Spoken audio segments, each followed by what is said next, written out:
progress to the most serious matters after the small matters. This is small matter. Okay, top 3 లో రమ్య ఉందా లేదా చెప్పండి. Top 3 లో రమ్య ఉందా లేదా చెప్పండి. అదే నాకు కావాలి. నాకు 1, 2, 3. 100% ఉంది కానీ ఎందులో చెప్తాను. ఓకే.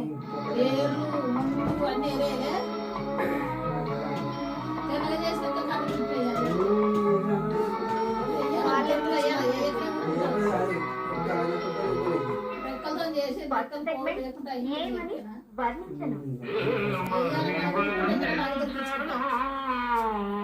సార్, యాక్చువల్గా ఒక అమ్మాయి ఇంకో అబ్బాయికి ప్రపోజ్ చేయాలంటే ఎలా ప్రపోజ్ చేస్తుంది? చెప్పండి, ఎలా ప్రపోజ్ చేస్తుంది? ఒక అమ్మాయి అబ్బాయికి ఎలా ప్రపోజ్ చేస్తుంది? మామూలుగా ఒక అబ్బాయి చేస్తారు.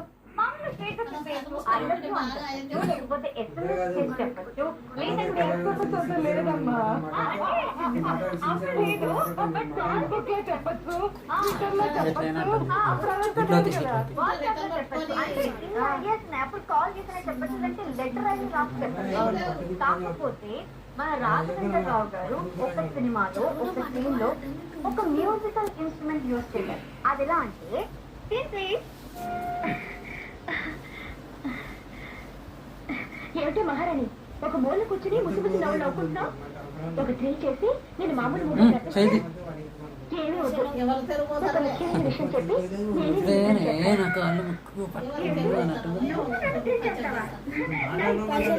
చెప్పాలనుకున్న మాట చెప్పి మనసులో ఉన్న మాట ఊరి ఏమిటో చెప్పాలని ఉంటుంది, చెప్పడానికి సిగ్గుగా ఉంటుంది.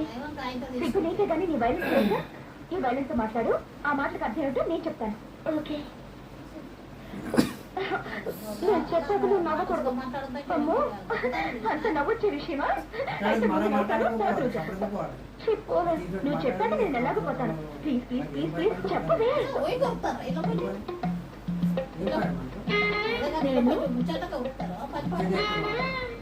అబ్బా నువ్వే లేదే, సాయి కూడా విషయం చెప్పు.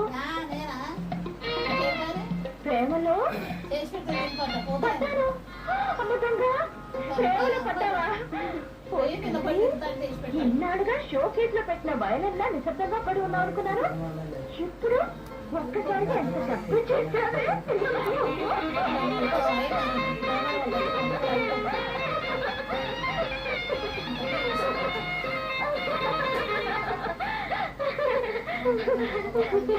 నాకు అసలు ఆ సీన్ చూస్తూ పాట చూసినట్టు, అంటే ఆ మొత్తం సీన్ కొరియోగ్రఫీ, వాళ్ళు వేసుకున్న బట్టల నుంచి ఎవరెక్కడ